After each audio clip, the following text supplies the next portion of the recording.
What's up, everybody? Welcome back to another episode of Draft Talk. I am Tyler Brooke, joined alongside Justis Mosqueda with Best Available and Frozen Tundra Frequencies. As a reminder, you can always watch on YouTube at Best Available and listen at Frozen Tundra Frequencies wherever you listen to podcasts. Justis, new hat alert if you're watching. We believe it is a Yeti or a sloth catching a football over the Packers hat, but it fits your vibe right now. So, you got a little, color coordination with the shirt. It's looking good. Yeah, I didn't realize I was like monochrome until this. not new hat. I got it for Christmas. If you guys haven't realized this yet, like I'm not really a guy who's gonna like throw out clothes. So a lot of the stuff you see me wear is like stuff I've had from coaching at different spots, or like old XFL shirts. Brother, I'm wearing some coaching stuff right now. Coaching stuff from like 2016, several coaching stops ago. So. I love it. Well, I'm surprised that you didn't wear all orange today, and we'll get to that a little bit because, it is a defensive line episode today at Draft Talk, specifically defensive tackles. We might talk about edges at some point.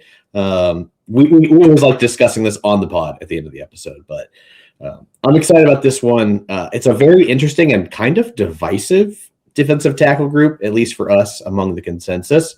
But what did you think about the class as a whole, Justis? There's a lot of talent out there. Yeah. Even not even necessarily just like day two. Like I think it's going to creep into like early day 3 too. Now that's today. We saw last year, everyone was like, there's no defensive tackles on the free agency market. There's going to be value on draft day. And then all the defensive tackles went way earlier than people expected on draft day. I think there's still an opportunity for that too, where we're talking about some of these guys who are like, maybe they're round 3 guys and then they end up getting picked like in the 50s, right? And the guys that we think are early second rounders end up going the back end of the first round like last year. But I think there's a lot of volume if you want to get in the mix. There's talent, at least in terms of like the top like 120 guys that I've seen. Like I think for the most part, those guys are pretty accurately projected right now. Yeah. Well, we're going to talk about guys of all shapes and sizes, so I figured I'd let you have the floor. Talk the listener through the differences between like, a true nose, a 3-tech, a 5-tech, like what kind of traits we're looking for with this. Okay, sweet. Yeah, because I know we got some feedback because people were a little bit asking questions about like the Mike Will Sam stuff, and I tried to like correct it in or like give the full list of who I thought was like Mike Wilson. I appreciated you doing that, by the way. Yeah, in the comment section for the linebacker one. So the way I split it out, and I'm thinking about this from a Packers perspective, right? So I have the 3 techs. The 3 techs are guys who are going to line up on the outside shade of a guard. They're going to be in the B gap. They're going to, whether it's a 3 or a 4, they're going to be in the B gap. They're going to line up between the guard and tackle. For the most part, they're going to get one-on-one blocks. And their job, not in every scheme, but in most schemes, is like you're going to pin your ears back and you're going to get in the backfield, right? Yeah. That's where the primary trait for those guys. Then you have the nose tackles, which can change depending on what you want that nose to be, right? So if you're in a 4-down front, so we're talking nickel defense, we're talking a 4-3 defense, this guy's going to be lined up usually in the A gap. He's not going to be head up on the center, but he's going to be in the A gap between the guard and the center.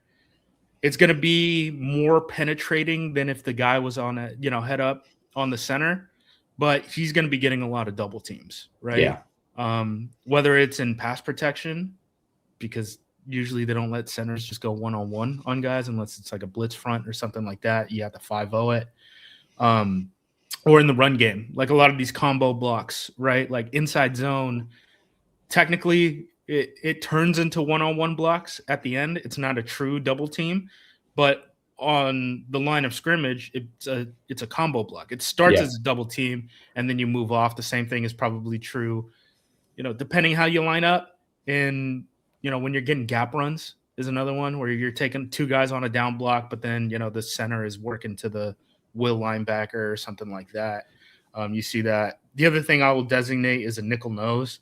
So these are guys who can play nose tackle in, nickel sets where you're going to see pass rushing opportunities increase and run opportunities decrease.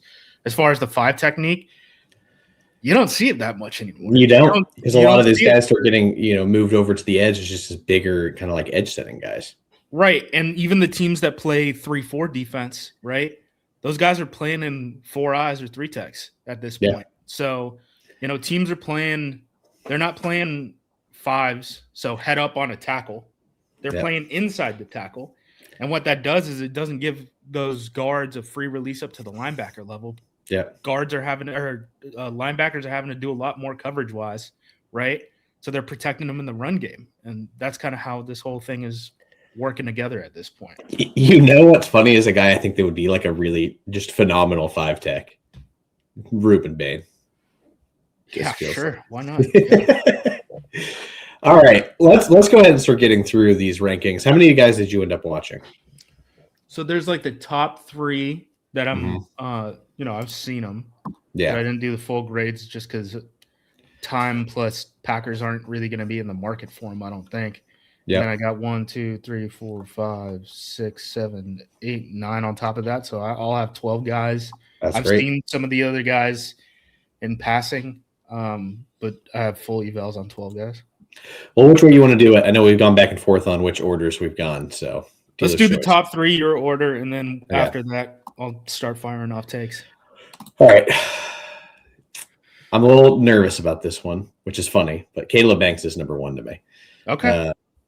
It was Peter Woods for the longest time, and we'll talk about him in a minute, but like the fact that Caleb Banks did what he did at the combine after breaking his foot the night before, which that is a concern. He had multiple injuries that popped up. He tried to play through them at the start of 2025, ended up only playing 40 snaps last season. But man, you turn on the 2024 tape for this 6'6", 327 guy with 35-inch arms. Like, it's eye-opening athletic ability for a defensive lineman. He's got that upper body strength that can really control the point of attack when he's able to both strike and get extended. His foot speed and explosiveness off the snap can really catch, interior guys unaware, especially some of the more lumbering guys. Got a little bit of hand usage, surprisingly good quickness. Don't love him as an open field tackler despite that size, and his anchor's not as good as I'd like it to be. Pad level's way too high, but I feel like that's always the case when you're dealing with one of these 6'6" mutants. But as far as a ball of clay that if I get the right coach around and he can stay healthy, the potential of this guy is just absolutely terrifying. Yeah. You said it, 6'6", 327. 35-inch arms. 35-inch arms. His hands are almost 11 inches. Just big all around. On a broken foot, ran a 504 at the combine. At that size, that's nuts, right? We're talking. If he was an offensive lineman, right? He has the offensive line size in every way that you would want. Yeah. And his athleticism would make him he'd be a tackle. He'd be a really good tackle. Yeah, we're talking blue chip. Top end of the first round type of tackle, just off of, frame and stuff alone. And this guy actually moves like a defensive lineman, right? Those guys are usually more athletic than offensive linemen. I get it. He's obviously going to have some hurdles, right? You have the injury stuff in the past. You only played 3 games this past year. You mentioned it. The tackling ability is a big thing. It's so weird because there's so many opportunities where he gets into the backfield and then he's right there on a guy. He just dives and leaves his feet. Yeah. He doesn't bring that size through the tackle attempts, and I feel like it leads to a lot of whiffs. And tackling ability, I don't think that's a premier trait for defensive linemen, but it is worth noting. There's a lot of it. There's a lot of it on film. You're gonna have to clean some stuff up, and he's got the injuries. The injury, especially the fact that he broke that foot, said he should be ready by June. Is that what the report said? Yeah. The thing you always worry about, though, right, is big boys with the feet or big boys with the back. Those things can kind of tend to linger on a little bit more than you're used to. And I don't think we have confirmation on what foot it is because he hurt his foot previously. Oh, that's right. We don't know if it's the same foot or if it's a different foot, right? So that's not great. Yeah. No, I get it from a talent level perspective. The flashes are certainly there, right? And it's just the question you got to answer is how big of a risk are you willing to take, right? Yeah, that is. It is probably one of the bigger, scary swings you're taking in the first round, because I imagine he's still going first. But man, I'm taking that and really like saying a prayer as that pick goes in. Yeah. I mean, super fun though. He might be in a boot still by yeah, the time when he's holding up that jersey, right? You're right. He might have a boot on his foot. I am fascinated by him. It's very rare that we get one of these kinds of defensive tackles with this kind of athletic ability. I think everyone like last year tried to make, was it last year, 2 years ago, Deion Walker out of Kentucky? They tried to make him a thing. I don't think he holds a candle. He wasn't nearly as athletic as this guy. You could look at like the PFF grades and stuff. Like he graded out like super poorly. He had the back injury too. Yeah. Like that. That teams were very spooked about. They don't know if he's going to be able to make it to his second contract. I haven't heard anything on the injury front for Banks. So that's the more interesting part. The fact that he has all these injuries, but we didn't hear anything about medical red flags, makes that situation a little more surprising. I would have gotten much of that yet. That stuff usually pops up late because teams don't want to say anything to the media, right? You are. I mean, there's a certain level of privacy that you're awarded, right? I got the Jennings Dunker thing, and it really was just like, go look at his previous surgeries, and I was like, I didn't know Jennings Dunker had 3 surgeries already. Plus the other thing, these guys are represented by lawyers. Agents are the lawyers. You have to be a lawyer to work on the contracts for these guys, and lawyers love to sue the hell out of you. So there's a lot of people in the media who know more about injury stuff than they're letting on. They don't want to put it out there because they don't want to get sued, man. Yep. Totally get it. All right. Number 2, I'm glad we talked about Banks. I'm glad we're kind of on the same page. Like scary, but shiny. But shiny. The top, like his ceiling. I don't like saying floor and ceiling all the time, but the ceiling there's really good. It's really, really good. Yeah. All right. A guy I cannot quit at 2, and I feel like I'm starting to take crazy pills because everyone's just hammering the dude. I still love Peter Woods, damn it. I know that the length's an issue. I know that he's on the smaller end of what you'd want from kind of one of these more interior guys, but like, I think he's an impressive athlete at the position. I love how technically sound he is. I think he can move around the defensive line a bit. He's really fluid and explosive. He's got like hand usage to really handle the point of attack and disengage. You'll see a lot of reps of him. He just does such a good job of getting off blocks to make plays, whether it's in the backfield as a run defender or as a pass rusher. He can, get a swim over move. He can cross the face of a guard or a center and get them to whiff and lunge. Like, people are really, really worried about that lack of length. But when I turn on the tape, like, he's just so quick, fluid, and technically sound as one of these bigger guys that I love watching his tape, because I think he does a lot despite his limitations. And I know the 2025 tape isn't as good as the 2024, but for the longest time, I had a top 10 grade on this guy, and that's fallen because of the measurables coming out. But like, I can't quit him. I really can't. I think he is, this is one of those players that we talk about it every year. Like, have you considered the good players actually bad? To me, this feels like one of those guys, but to a degree where I feel like it's straight up just unfair. I think he gets hammered way too much, because when you turn on that tape, you actually see a really exciting defensive lineman. Yeah, I still think he's a top 20 guy. I mean, that's kind of where my line on him is. You probably want him playing 3 tech more than anything, but like, he could be like a nickel nose for you and stuff. I don't think you want to play him like nose tackle on base downs or anything like that. But we've talked about this in other aspects too, right? With like the Blake Miller, we haven't talked about Parker yet, but Parker is pretty good. I love Parker. We talked about this with Terrell, where it's like people are like slowing off the Clemson guys, and I really don't understand why. I understand they went like 7-6 this year. I'm sorry their offense stunk, but I like. Yeah, like, I don't think it's their fault. I also liked Antonio Williams. Like, they have a lot of like NFL caliber players on that roster. I really enjoy. We'll get to another one of them today. One of these Clemson guys. Yeah. Oh yeah, that's right. Shit. I like their. Yeah, I don't think their issue was top 10 talent. I think it was just kind of like the program depth isn't being held to the same standard that it's been held. The quarterback. And the quarterback. Yeah. I mean, the quarterback's just a jag. I think he's just a camp guy. But yeah. Keep going about Woods though. Sorry to interrupt you. No, I mean, I think that was it. Like you nailed a lot of it. I think he's going to be a 3 technique. I think he should get taken top 20. I think it's ridiculous. There's mock drafts where it's like he's just falling out of the first round completely, and guys like Chase Basantes are going higher than him. And I'm like, I don't see that. I don't know what you guys are watching. Plus, like, there's teams that are super desperate at defensive tackle. The only guy on the market this past year, really, in terms of like higher end starter, he's going to be the starter for multiple years, was John Franklin Myers. He got paid $21 million per year, and he's just a pass rusher.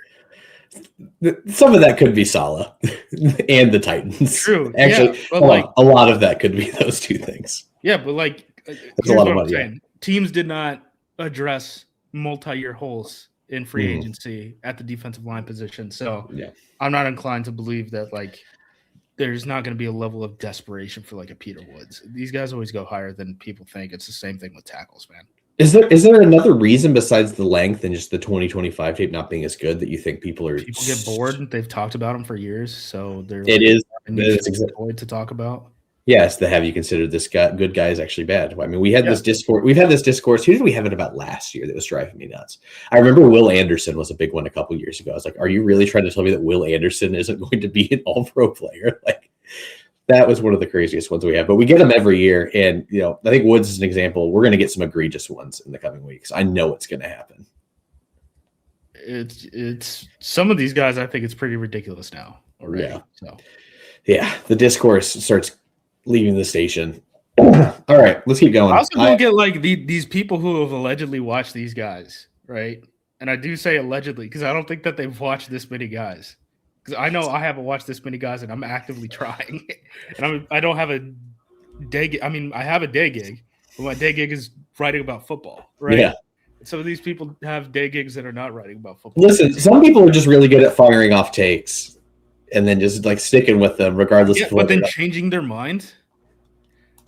Like, I don't get that. Like, even okay, I'm gonna take a little shot here, not big shot. I respect the guy, Daniel Jeremiah, and I think he does good work. I think it's pretty weird that he does like an updated big board like every couple of weeks. Like, why are guys moving up and down that quickly? I mean, I get it from like a perspective of like, oh, this guy, if you're doing it from like an NFL side, right? And he's working on sourcing, and what he's ultimately trying to do is give you ranges of what NFL teams think where these guys can get ranked, right? I understand showing them those ranges via the big board, but I don't think that's what he's trying to do his opinions, right? So it's like a weird mix of things. That's why when we do our rankings, this is what I think of a player, and it will not be changing. We watch the corners. My opinions on the corner, I mean, a little changed specifically because some of these combine times came in on the 40-yard dashes. There were a couple that surprised me and either bumped a guy up a little bit or down, but like we didn't move guys up different tiers. The opinions are the opinions. Yeah. They're set in. The film isn't changing, so I don't understand why the grades are changing. So my theory on why it's been a weird year for Jeremiah, my guess is that NFL Network is really trying to lean into this as an entertainment product, and they just want content nonstop. And then there's probably editors and people higher above the editors that are probably just like, listen, like we need movement so people keep reading these and discussing these. So we need you, even if you don't believe it, to like have. Again, like I don't like it. That's dumb. Yeah, that's dumb. I'm not saying I liked that, but I don't know how much that's actually on Jeremiah. But it has been weird. I like him. He watches film. There's people that have draft takes. I haven't seen him post a clip ever. Right? Like Jeremiah, like legitimately watches film. He's been an NFL scout. The people that I know who know him, whether in the scouting industry or in the media industry, say he's a very nice dude. Yes. I don't have anything against him. I just think it's a weird thing that you're updating a big board constantly when you've allegedly watched these players. And I think you've watched these players. I just don't know why they're moving up and down. Another draft analyst kind of person will take a shot at. I can't stand the people that are always repurposing other people's draft film clips. And then it really just seems like all of their takes are based off the random clips they've seen on Twitter instead of watching the whole game. That's not a great way to do it. That's like the equivalent of watching the YouTube highlights. It's like I watched Tavon Austin's YouTube highlights. This is the greatest player that's ever existed. Small tangent. I had a film plug, and then the film plug basically expired, and I had to go find film again. And I've done died. It. But like I tried watching I can't get into too many details on that. Okay. But I found another plug. In between, I tried to watch broadcast film, and it was so hard. It was so hard. You need the all 22, unfortunately. Edge rushers is a little easier, and that's kind of what I ended up doing. But like linebackers, defensive, like interior defensive linemen, you have to have no chance. 22. What we are so off the rails right now, but I know the broadcast footage drives me nuts. But like at least during the season, it's always nice to like watch a game, just like watching a game, and they're like, that player is interesting. I'm going to write him down so I can go back to it later, which is really the purpose, in my opinion, of it when you're watching like that. All right, that was perfect draft talk tangent. All right, we haven't even gotten through the first tier, but I think we imagine the third string guy, Kaden McDonald out of Ohio State. Yep. Yeah. Great nose tackle. Another one of the I loved watching Ohio State's defense this year because there were two guys, Arvell Reese and Kaden McDonald, where I had heard next to nothing about them, and I turn on the tape and I go, "Whoa, that's something." 6'3", 326. I don't know if I had written down his combine measurables or anything, but like crazy powerful nose tackle. He's got that explosiveness, enough athletic ability to be 3-down player. I use the word elite sparingly in my notes. I did write down, I think he has elite upper body strength. Like he stuns interior linemen. Yes, he does. I mean, resets the line of scrimmage, the whole nine. Like I think his burst kind of comes and goes in terms of his gap. That's fair. Yeah. But in terms of like the he's clearly explosive for his size, upper body and lower body. Well, I love that. Unless you think Banks is a true nose, right? Which I don't. I think at a 3-4, you probably want him at end. You could probably play him at nose in a 4-3. I think at nickel you could play him at nose, but I don't really consider him like a true nose. I just thought of a crazy comp for Peter Woods. Tell me if I'm crazy. Is Kenny Clark Peter Woods-ish? Kenny was way bigger. He was bigger? Okay. I'm trying to remember what Kenny was at UCLA. Yeah, I think it was like 317 or something like that. But I think McDonald is probably the best true nose tackle in this class, for sure. which is worth mentioning because we're seeing a lot of mocks where this guy ends up in the second round and stuff like that, and I'm like, you think no one's going to take a nose tackle until the second round? We just did the same thing with the same guy out of the same school last year with Tyleik Williams. Oh my! I loved Tyleik. I was so mad when the Lions took him. I was obsessed with Tyleik Williams. I mean, the Packers had him, man. They were probably looking at him in the second round, but yeah, I mean, he didn't end up going in the second round. He went late first, and then he ended up being really good. He was quite good as a rookie. I think a lot of people will knock Kaden because of the pad level. What's funny is even when those pads are high because of that play strength, dude, he just doesn't care. He just is going to move you out, and he's going to just get extended and control that line or point of attack. Like you said, reset the line of scrimmage. I'm not surprised as a true nose that the lateral agility isn't awesome. His pass rush bag isn't anything besides I'm going to push you into the pocket. But these are all things we can. Buddy, that works at nose tackle. That works. We take just probably one of the biggest ass kickers in the class, regardless of position. I was a huge fan of his. I think he goes in the first. Yeah, I think it'd be crazy if he doesn't first. Anything else you had on him? No, I think we hit it. All right, first tier done. Only a couple tangents. Why don't you handle the next tier of guys if you've got like a batch of them? Okay. Because I know this one guy we're probably going to go on a tangent about. My next guy, I didn't think that he was going to be my next guy, but I watched the film pretty in depth this week. Grayson Halton from Oklahoma. Really? You liked him? Yeah. Okay. Whoa. Good 3-tech, super good athlete, penetrating guy. I think you can only play him at 3-tech. I don't think you're even going to let him play like nickel nose or anything like that. Super athletic, man. I liked him more than Christen Miller. We're going to get into Christen Miller in a little bit. Like this dude, like the pass, like he's going to come in day one with like real deal pass rush potential. If you're one of these teams that's running like any of like the Pete Carroll tree stuff, right? So like Tennessee just got their 3-tech and John Franklin Myers, right? But like Tennessee, San Francisco, Miami with Jeff Hafley, like any of these teams that like we're rushing for We're dropping zone behind it. You have to get home with your front four. These teams are going to love Grayson Halton because of his pass rushing ability. This might be the biggest discrepancy we've had in draft talk this year. All right. I'm wondering if I just watched different games than you, and I think everything you're saying is pretty spot on. For that kind of like limited size defensive lineman, I loved his motor. Like, I think that is one of those guys that uses that athleticism and takes advantage of it. Like, he's like, for sure, through the whistle for sure.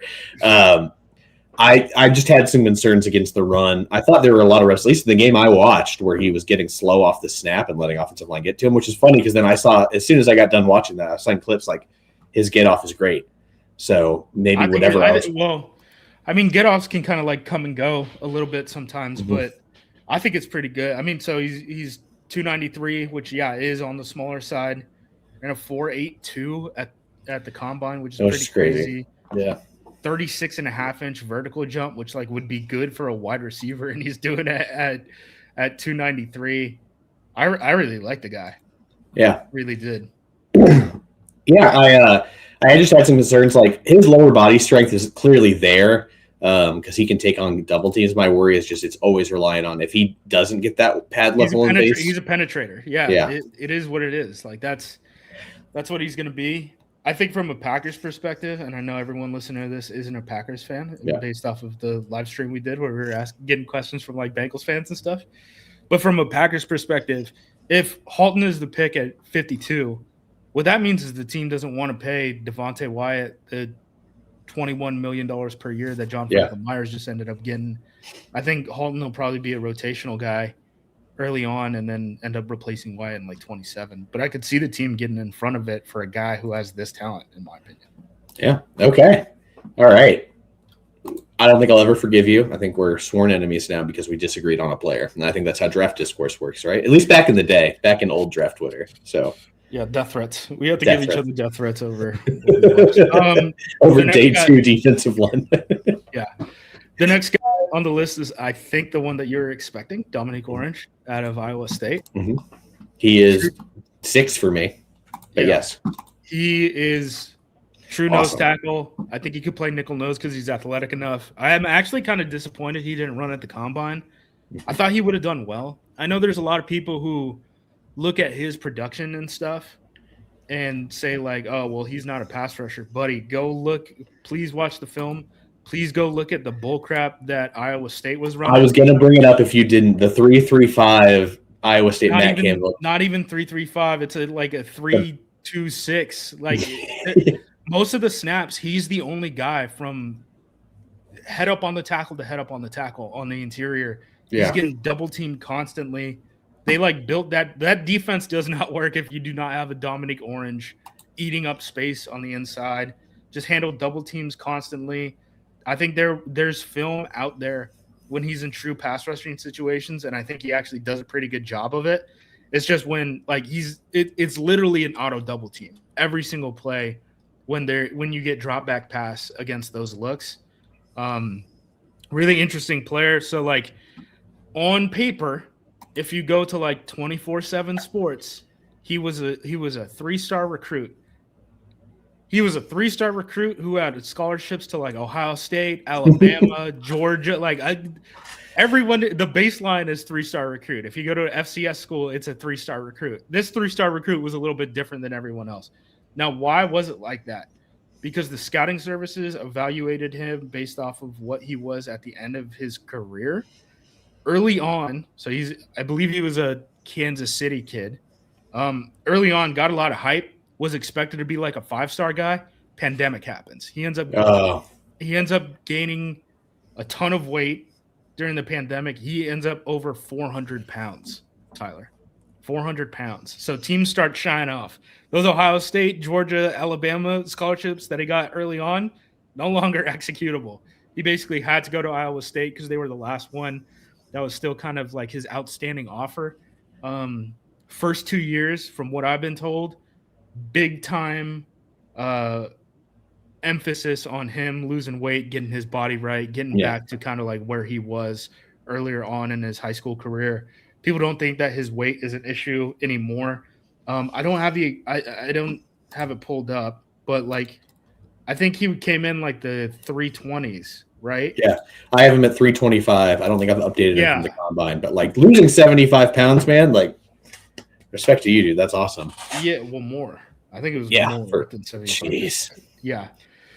So, reshaped his body, put in the hard work. I mean, that's kind of like what Iowa State is, right? If you want to think like nose to the grindstone type program, having to get by type stuff, like that was him. He did a ton of dirty work for them. I think he's going to be a much more productive pro than he is at the college level. I actually thought if he did athletic testing, I kind of thought that he would put up like some Kenny Clark type numbers. Mm-hmm. And I think that would have surprised some people who are not really paying attention, watching the film, looking at what he does in certain situations. But I really like the guy. We haven't really seen the bump for him though, right? Like we've had the different waves where it's like people rode the Lee Hunter wave, right? People rode the Daryl Jackson wave, but we've never had an opportunity where the hype really catches up on the media end, at least for Dominique Orange. I think he's going to end up being a second round pick, man. I know a lot of mocks have him like mid third type stuff, but I think he's going to go in the second. Yeah, I have a strong top 50 grade on him. I was a huge fan. If you want to knock him, because I get some people want to knock him, like, I mean, this is kind of expected for a lot of guys that big, but the stamina craters on extended drive when he's stuck out there. But now that when we're talking through it, and getting teamed, and like I'm not surprised. It's the same thing with like people like Max Crosby's pressure rate has gone down in recent seasons, and I'm like, he doesn't leave the field. He doesn't leave the field. Like he's like, I'll die on this field. Don't you dare take me out. Yeah, like we can adjust these sliders to make him more efficient if the goal is to make him more efficient. I think their priority was, buddy, we don't have a Dominique Orange behind Dominique Orange who can eat all these double teams. So we're going to play him as much as we possibly can. I'm really excited for him. I know a lot of Packers fans are already aware of him, and it seems like he's becoming quickly Big Citrus Baby. It's such a good nickname. Like that's the perfect freaking nickname for the guy. So good. Really excited to see where he goes regardless. That's just one of the stories of a guy I'll be rooting for regardless of whether or not he ends up in Green Bay. He's busting his ass, man. Yeah, for sure. That's awesome. I mean, those are the guys that are wired the right way, and I feel like the longer I've been around this and watched, guys that are wired the right way typically figure stuff out. They become pretty good. Yeah. Do we want to go to the next one? So the next guy I have on this tier, it's actually Christen Miller from Georgia. Okay. That is my DT4. Yeah, I liked him a little less than I think most people, but like not a ton. Like if you want to take him in the second, to me it probably has to be the late second, but I could do it. I think he's going to be pretty versatile. I think he can play three technique. I think he could play nickel nose. I don't think you want him playing like head up nose tackle in any circumstance, but he can kind of like bounce up and down the line. I know he's got the size to play nose. I don't think it's necessarily there. I see him playing with pretty high pad level sometimes. I think he's got like C+, B- traits pretty much across the board, across everything, which is going to help him a lot. I think a lot of teams are going to be in the Christen Miller market, which is going to help him, right? If you need a 3-tech, like he's going to be pretty relatively high up your board. If you're going to need a nickel nose or you're a 4-down team, you'll play a 4-3, like he's going to be pretty high up on your list, for nose tackle. I just can't imagine teams wanting to play him head up on a center.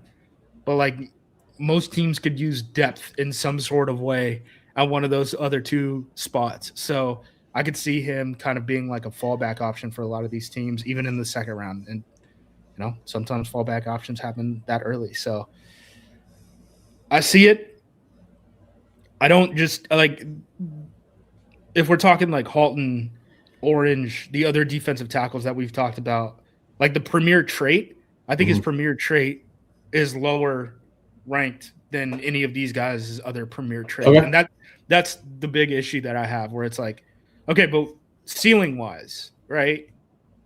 Do we really want to take the guy top 40 if his ceiling isn't lower ceiling that for sure. High, yeah. Right? Yeah. So I could see teams that like they have a plan for Halton. They have a plan for Orange. They have a plan for McDonald.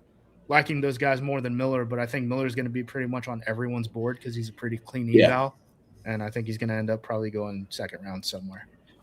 I think the trait, and I'll try and sell you on it. I think the trait I really liked about him the most is I can't tell you how many prospects I've watched, defensive prospects where, especially D linemen, that are like, they're a little lazier off the snap. They'll just kind of like lean on an offensive lineman.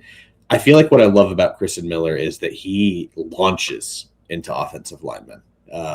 Like he's not sometimes he's taking on like kick out blocks and stuff, and he'll like get in a fight with the offensive lineman. Yes. It's like the thing is like I don't think he gets a big pop on those, but yeah, he's definitely trying for sure. Yes.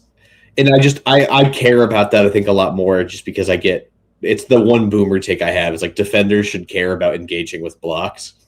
And it's just it's a trait that I feel like is getting worse and worse every year when you're like looking at just the general defensive prospects. And he just felt like one of those guys to me that is unafraid there. And I think that trait carries a lot of weight with me because if his ceiling's low, at least his floor is high and he's competitive in that way. And that's the kind of play I'm like, listen, man, like I got a day 2 pick and I just want to make sure I'm like adding an asset to my defensive front. I'm not thinking about taking Christen Miller and like sweating it. I feel pretty calm. Yeah. I feel like we got a good player. He's a very safe pick. Yes. He's a very safe pick. It just becomes, where do you value that safety? For sure. Yeah. Like if you're like a contending team that has like a big hole at like 3 tech and you're just like, I need someone to play snaps, I could see Christen Miller being very valuable to you. Last guy in this tier for me, at least, last guy I gave a full clear-cut day 2 grade to Daryl Jackson out of Florida State. DT7 for me. I love that guy. Love that guy. I mean, so I don't think he's going to give you much as a pass rusher. I think he has to be a true nose. No surprise based on his size. I don't know if you have the measurables up. Freaky. 35-inch arms. Everything. It's not just the 35. It's the wing. The wingspan is crazy. The height is crazy. The weight is crazy. His pad level is not good.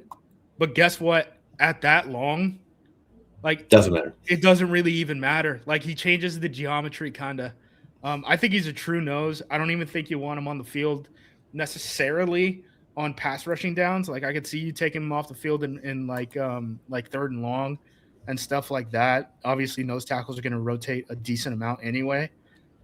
But like if you need a guy who's just like, hey man, all we need is this dude to just like eat up double teams. Like it's after McDonald, I think like Jackson is probably the second best dude in this class at that specific thing. So like if you're looking at like nose tackle specific, he's way up there for me. Listen, man, when you're talking about noses, if you give me 35-inch arms and excellent effort, like high effort nose tackle, that's awesome. And, you know, he is DT7 for me, mostly because of what you talk about with the pass rushing value. But, dude, those early downs, this team's going to be an ass kicker. Like, he's so intense with the way he engages and gets extended. And he's got a little bit of hand usage to disengages when he needs to. I'm actually surprised. One thing I wrote down was like I was surprised at his stamina, like with how big he is. There are some extended drives where he is staying out there and continuing to give high effort reps, and I really like to see that. We can work on all the other stuff, and I don't know if he's ever going to be like a legit pass rusher, but man, you need a 6 to 8 year vet as a early down nose, man. I think he's going to give that to you and be awfully fun depending on the team he ends up getting drafted to. I like him. I do too. I know I have him like like DT7 or whatever, but like I still really like him. I got to see him at Shrine, and he was kicking ass there. And then he went to the Senior Bowl, which I feel like we do not see often as guys go to both All-Star games. Not anymore because they kind of overlap now. It used to be like 1 week and then another week. Now it kind of like overlaps. I don't even think Daryl, like he had to like jump in midway through the week, right? Yes, he did. He didn't even get there. And it was issues because of weather. I mean, I got stranded in Dallas at the end of Shrine Bowl because of that ice apocalypse they experienced. I really like him. There's one more name we got to talk about because I imagine people at this point are like, we still got another name before we get to him. For me, okay, then we'll talk about him after. So this is the start of the next tier. So these are like day 2, day 3 guys to me. So this is like mid 3rd round to like early 4th round type of guys. This is like probably my hot take. Oh, well, we're missing a guy too, but my hot take for like guy I like, Demonte Kart from Clemson. He's 9 for me, so we're not far off. The hell am I missing with Demonte Kart? Like, people have him. Let me pull up the consensus board right now. I think it was like 150 or something like that. 139. Yeah, man, he's a lot better than that. I don't know what to tell you. So he's a little bit older, but like he's turning 24 in July. That's not crazy. He's a 6-year. It's not Akeem Mesidor. Yeah, he's a 6-year guy, but he went into college very early. He was a 5-star recruit coming out. Freak numbers at 313 and a quarter or eighth inch shorter than 6'5". He ran a 4.85 40-yard dash, which is nuts. Pretty long arms, pretty big hands. He was kind of buried in the depth chart a little bit, but like, go look at the guys Clemson has had, man. Like, okay, he played behind Peter Woods in a rotate. Like, so the nerd. Like, I don't think that's a knock on him. Clemson, you know, you guys have sent a kid to Clemson. The high school you coached that sent a kid. Shout out Will Helt, future top 100 pick. But he was like the first transfer Dabo's ever taken. First defense. Like, he was the first defensive transfer in program history. So I know that there's like this perception now, right, where it's like, oh, if the guy was a backup, that's bad because guys are moving around all the time now because of like NIL and stuff. Clemson is playing by different rules, dude. And like, I know there's people who don't like Dabo because he gets like preachy and stuff. Buddy, Dabo believes, like, he's not a snake oil salesman in any sort of way. Like, Dabo legit believes what he's saying, and the people who are there at Clemson are like fully bought into it because they think that he's, you know, telling the truth about some of this stuff. Like when he's talking about locker room culture and all these things and how NIL hurts student athletes and we're trying to like build these kids into men and stuff like that. Dog, they believe, like, there's not like a, you know, kids doing jerk off motion to it, like rolling their eyes. Like they believe that. So like when a guy like Capehart stays at Clemson and works his way up and he's not getting a ton of snaps until his 5th and 6th years at Clemson, I kind of treat that as a different thing. And the NFL is treating that like a different thing than if it was a different program too. So he's athletic. Yes, he is. I think he could play. I think this is the first guy on our list. I think he can play all 3 spots. I think he could play like true nose. He could play nose for sure. I think he could play nickel nose. I think he's probably better at nickel nose than he would be at nose. I think he would play 3-tech. Athletic dude. Doesn't have a lot of wear on his tires. Former like big recruit. Took him a while to get to the field just because of the depth at Clemson.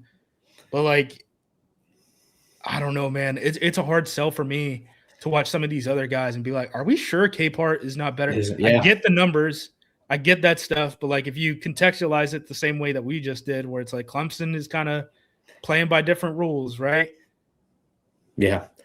And we're just evaluating the player. We're just evaluating the fit. Like, he's awesome. A damn good football player. Yeah.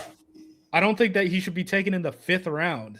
Like, yeah. Totally agree. I think one of the knocks you could maybe say, but I think it makes sense with what you're explaining, is like, I still feel like he's got some refinement to his game needs to work on, but like didn't get a lot of reps until this past year. And that's kind of expected. Whereas like I see a guy like Mesidor and I'm like, this guy is old and productive only because he's super technically refined and he's playing against like 18-year-olds. And that worries me. He's older than Lucas Van Ness. Lucas Van Ness was drafted in 2023, I think. If his 5th year option gets picked up, Akeem Mesidor will enter free agency at 30 years old. Yeah. His first, that's a total another tangent, but I really like Capehart. That play strength, man. Like when you say you can play all 5 positions or all across the offensive line, like I believe it because of that play strength. Like they're especially lower body, man. Like there's some plays where he's anchoring down where he should not be in a position to hold that point of attack, and he's just like fighting like hell. And a running back will like be behind it, surprised that the hole has not opened up. There's some reps like that I just love. I think we got a lot of box score scouts right now who haven't really dove into like the Capehart tier players. Why would you box score scout defensive line? It doesn't make sense to me. I see people doing it with Orange. I just don't think many people have gotten to Capehart, and I would be unsurprised if we got closer to draft season or like actual draft day, and it's like, hey, by the way, Capehart is a big riser, and it's like, no, he's not. It's the media He's just always has been this watched way. him, and it's When he ran that number at the combine and he ran in the 4.8s, that was the one where I did a fist pump and I was like, let's go. I knew I was right.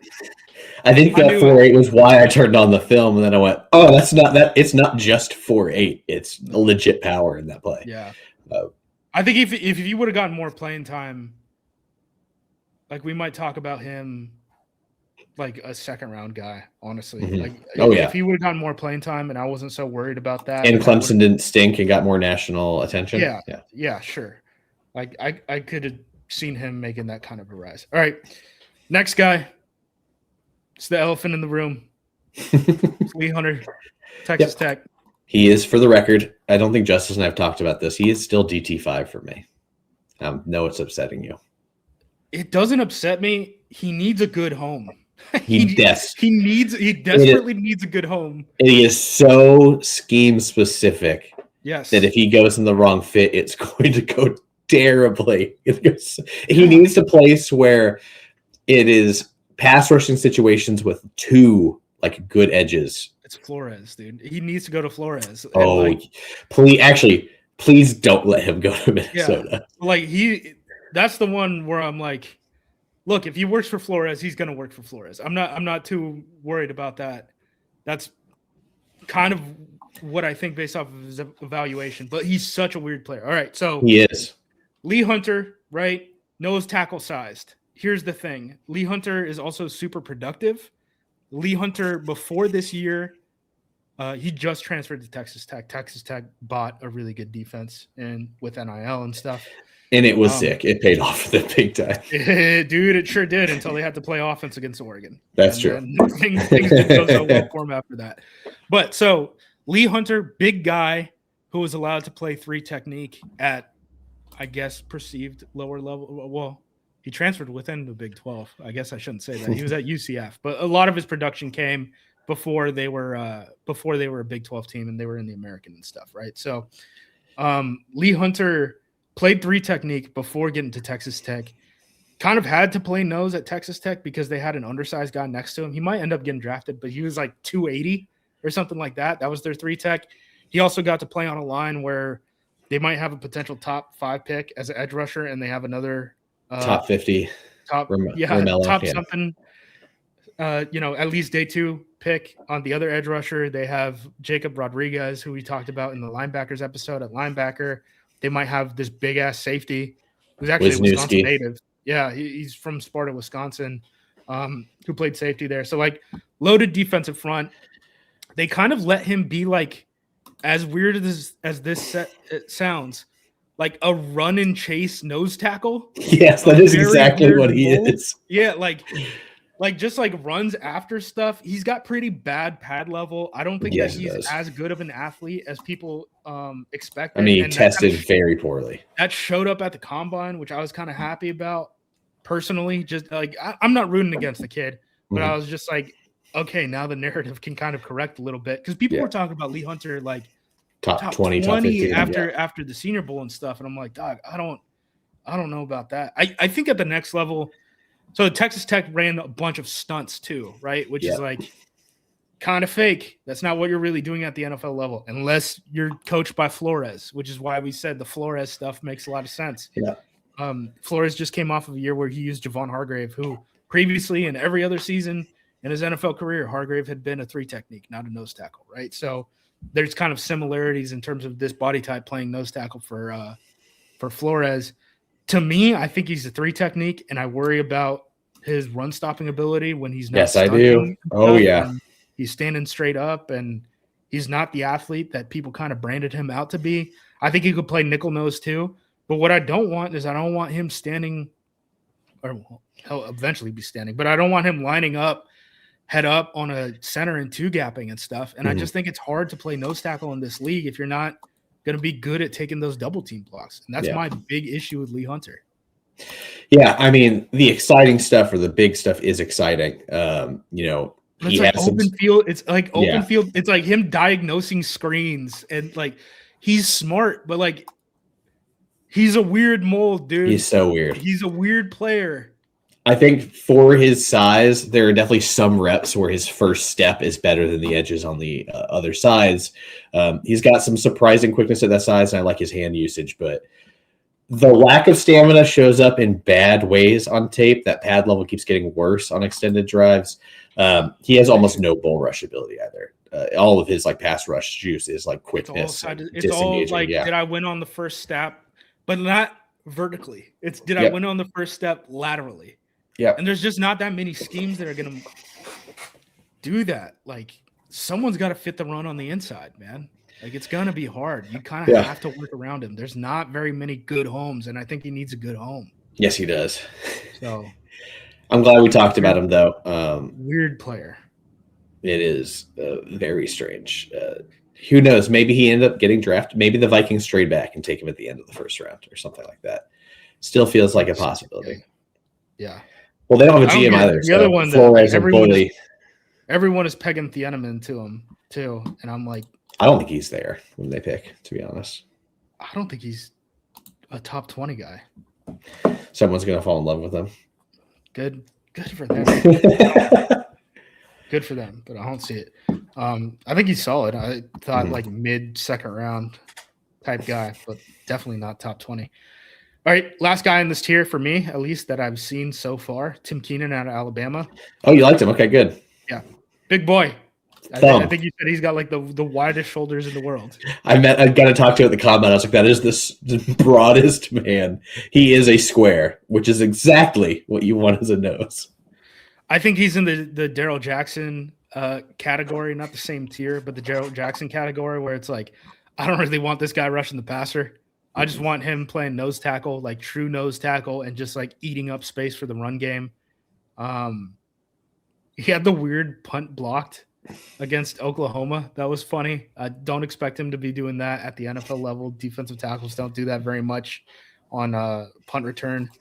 I mean, just big guy, eats combo blocks well, plays double teams well, doesn't have a ton of pass rush juice.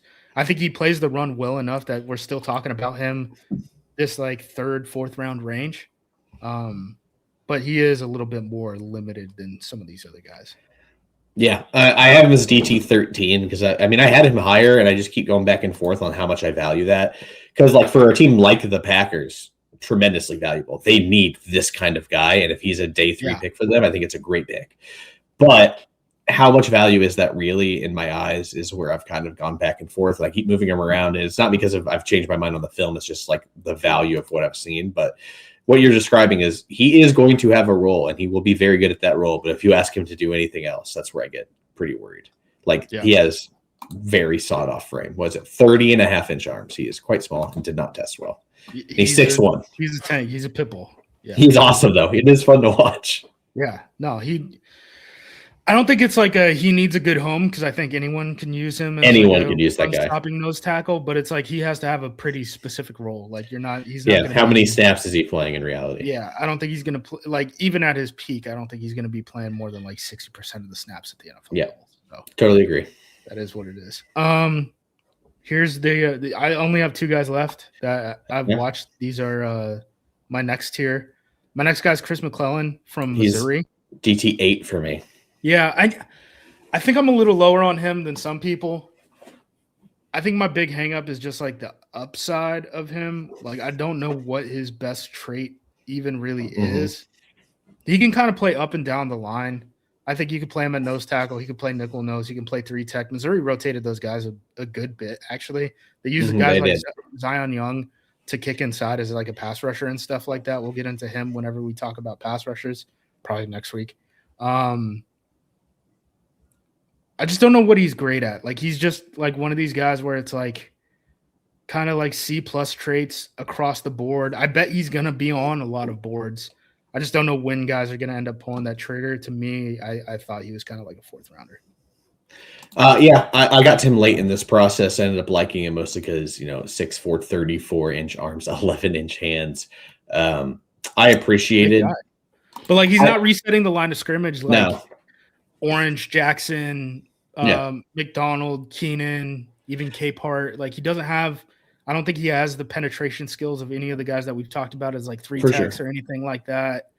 I don't think you got to take him off the field on pass rushing downs. Like, I think he could play nickel nose. That's perfectly fine for him. But, like, I just don't know why you're like, you know, what makes you break the glass and you're like, yes, like, for sure, day 2 selection. This feels almost like maybe a tier below the similar conversation we just had about Christen Miller. Like, I kind of value one of these maybe more safe. It doesn't stand out in a ton of traits, but I see that some of the tools, I think I can at least feel safe taking him in the later rounds. I guess the thing with, like, McClellan, right? Like, the way I'm thinking about it is, like, is there a world where you give him a second contract? And if not, okay, you're spending it on a one contract part, which might be fine for you, you know, depending on where your team is at. You know, that's also true. Yeah. Cap structure wise and stuff like that. Like, if you really need just like a versatile defensive lineman, you're in a title push. You don't need him to start early on. You just need him to take some reps and be kind of versatile doing it. I could see you liking McClellan a little bit more. I just think he's, you know, early, like pretty early. Day 3 guy, but a day 3 guy for sure. Like, he's going to be a real draft pick. Like, a 4th rounder is not nothing. Like, after the 5th round, it's like, buddy, these are just pretty much UDFAs at this point. But I just don't see anything that makes me scream like, yes, I have to take him in the 3rd round over like Demonte Kart. I almost see him as more of a, I mean, at least from the notes I'm reading, I almost see him as more of a developmental guy. If you can clean up the pad level and some of the hand usage stuff. I think you could unlock him a bit more. You said you have one more guy. Yeah, this might be the other elephant. Dante Corleone. I wanted to like him more than I did. I think he's had better film out there. I think he had 2 years ago. It was incredible. 23 or whatever. Yeah. Yeah, the 23 season. So the story on Corleone, he's been on NFL radars for a long time. He was considered like a top 100 selection, probably like a 2nd round grade, honestly. Coming out of the 23 season, then in 24, that off season, they found blood clots. And so like he had to go through this like whole extensive thing. It sounds like they have it figured out, but again, that's going to be up to the teams to figure out if that's a true statement or not. Blood clots is a pretty tricky thing, man. That's a pretty. My college roommate dealt with it while we were in college. It got kind of scary because like he would like get out of a car and be out of breath, and we were like, what the what's going on with them? I mean, there was the Chris Bosch thing. Like Wemby's dealt with it. Addie just had a friend who they found a blood clot in her leg. She was like, I think she was 25, which I guess is kind of like the same age as Corleone. This is a great segment for blood clot awareness. If you feel like something's off, go to the freaking doctor because those can be lethal if they're unchecked. Yeah, those things are spooky. Thought it was weird that he wouldn't step on the scale at the shrine. But then he stepped on the scale at the combine, and it wasn't anything crazy. So, like, I don't know what's going on. I had heard some stuff about that. I don't want to share too much besides just it's just in his head a little bit. I got to talk to him at Shrine. He got hurt and ended up just, like, sitting around. He came up to me while I was just sitting and just started talking to me. Here's the thing I'll just say about him from, like, off-field stuff. The team that drafts him, your fan base, you're going to absolutely love this guy. I love talking to him. Godfather. Yeah, he's like he's a little shy, but he is so genuine when he talks. I loved him. I just like it was one of those things where I was like, I really just hope you do well, just as a person, because I liked talking to this guy.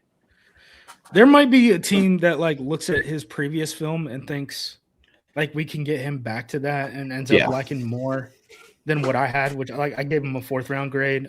He's a loyal dude too. Like he's a Cincinnati guy, like grew up in Cincinnati, stayed at Cincinnati despite having NIL offers and stuff like that. And I think honestly, probably some of that, to be fair, is the fact that like Cincinnati was kind of taking care of him and knew his situation with like the blood clots and things like that. And he probably didn't want to switch that up.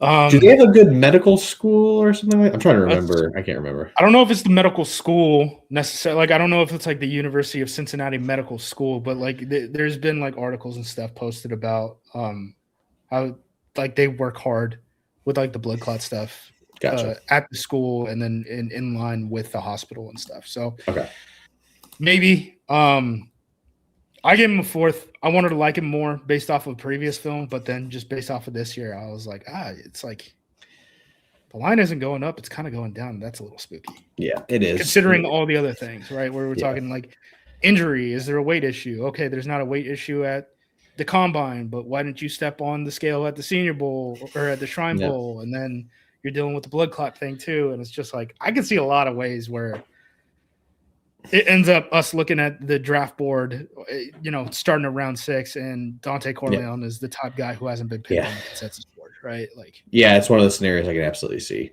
It feels like a hard evaluation because we have no idea. We have no idea on the outside compared to what teams feel internally on a guy like him. And it's not going to be something national media people who have these sources are going to go about because it's at best a late day two guy. So we're just not going to hear much about this. But if you want to get sold on him, go back and watch 2023 when he was a true ass kicker and you were like, this guy is going to be something. Yeah, for sure. Big boy, true nose tackle. Don't want him on the field for pass rushing downs, which is another aspect of it too, right? Where we're talking about him kind of playing in a limited role. I didn't get to Zane Durant. I didn't get to Caleb Proctor, the kid out of Southeast Louisiana. I saw him a little bit. Was he at Shrine? Or was it the Navy kid that was at Shrine? I think he was a Senior Bowl guy. Senior Bowl, yeah. Xavian Harris from Mississippi is another guy. Got to him. I've seen him. I think he's just off like in passing. Buddy, I think Xavian Harris is a pretty good football player. I think he's probably like a round 3, round 4 guy. Just off of watching other offensive linemen. He's freakish size, all sorts of stuff. Here's 6, the issue, 7 blocked heels. Yeah, I think I know what you're going to say because I was going to mention big off-field issues. I'm actually surprised he was invited to the combine because the combine's done stuff with, if you have violent crimes in your past and things like that, you're not allowed. He's got genuine like sexual assault allegations against him. I was reading his arrest and I was like, oh, DUI in 2023, and I was like, not good, bad. But maybe we can chalk it up to maturity if we're in the right team. And then I saw domestic violence arrest, and I went, that's bad. And that just like that, I haven't talked to teams about it, but like that one, because I haven't talked to teams about it because I don't think Green Bay is going to touch the player, right? No. Like Green Bay doesn't really play around with that stuff. But from what I've read, there's never been like an official ruling on this stuff. Which, if he was invited to the combine, there had to be an official ruling, but it hasn't been published by anyone, even in Mississippi. That's weird. Mississippi's kind of, old boys club type stuff. Yeah. I understand why they didn't put it in the press or anything. But at one point, like, he was suspended from Ole Miss. I think 2 different points he was suspended from Ole Miss. And then he was just back on the roster one day, and they didn't give an update to anyone. So that's weird. Don't love that. Yeah. We'll see what happens. Maybe Kansas City, right? Jeez, dude, oh my gosh. I was not prepared for that. I'm sorry. I mean, their whole thing is like, no, they have a history of doing this, yeah. We have Kelsey. We have Andy Reid. He looks like Santa. Yeah, they get away with it. They get away with drafting a lot of really questionable. I'll never. Okay, I got one more tangent in me before. Here's the thing: the Packers didn't have Rashee Rice on their draft board. They brought him in to because there was some real off-field stuff. Tyreek Hill, the fact that the NFL has propped him up as one of the faces of the league, like one of the faces of the league for years, really upsets me. I know he's incredibly talented, but we really gloss over way too many incidents with him. I was a guy who probably had look, and this isn't something that I know, but like, dude was a junior Olympian and he ended up in junior college, dog. Yeah. This has probably been an issue. Like, he's probably had these issues for a long time. Yeah. All right. One more name as a palate cleanser. I really liked Brandon Cleveland out of NC State. Okay. I've seen his name. I haven't seen him. I haven't gone out of my way to watch NC State this year. I had him as DT12. I can't remember who I was watching in NC State, or maybe I was watching the offense of another team. Yeah. It was really fun. Like, he's powerful. He has great effort, really good technique. The limited length's an issue, but like I really like the motor. He's got like some teach tape shock and shed stuff as far as like violently engaging then violently disengaging. One of those guys I really like as a bull rusher. Like, he's not going to give up if he's beating. Like, he is churning those legs out. So he can do a little bit of that with the shock and shed stuff. I think he's really rock solid. And again, limited length, I don't think he's particularly strong. But it was one of those names where I was just like, I ended up really liking him in passing and ended up turning on the tape for him just to focus on him and put him, DT 12 out of 14 guys. So it was a fun little surprise. I figured I'd at least talk about him while we're emptying the clip on defensive tackles. Yeah. And I'll get to more defensive tackles as we go along. Honestly, at the end of these episodes, expect a couple of updates from me on guys that I've like fully evaluated. I forgot to do this at the beginning. There's a couple guys I think we both watched that we should talk about a little bit. Yeah, so I've watched some offensive linemen that I've fully graded now. Like I've always obviously had opinions on them. Farmer, just like in passing. Farmer is the big one. What the hell, man? Why did we not get to him? Yeah, I don't know. Like he just wasn't on my list. People didn't have him high enough. I didn't make it a priority to watch him. Jalen Farmer, I ended up giving him like a 3rd round grade. Third, 4th. I like him better than Basantes. Tell you that. I had him above Basantes as well. He's the right guard for Kentucky. He's got like tackle size. I don't think that he doesn't move well enough for a tackle, right. But no, the length for sure. Mean guy. Bad guy. He's a bad guy. Like, he's a good football player, man. Like if you Trevor Penning wishes he could be an ass kicker like Jalen Farmer. I like him. I really dude. Like him. So he's right behind. So it's like for after the top 35 guys, right? It's Pregnon, Rutledge, Dunker, and then Farmer for me at guard. I got him over Basantes. I got him over Crownover. I'm teetering between IOL 3 and 4 with him. I thought about it with like Dunker. I was like, dude, he's literally on my total board. It's Dunker, him, or one right next to each other. Yeah. Fun. That, you don't get to watch a lot of truly fun offensive linemen all the time. Fun for me is kicking guys out the club, and he did that a lot against Georgia. I posted on my Twitter if you guys want to see it, just like the first 2 snaps against Georgia, and I was like, awesome. What the hell? That was I watched the Florida game too. And he wasn't as strong at the start of the Florida game, but then like the second half, he performed like he did throughout the Georgia game.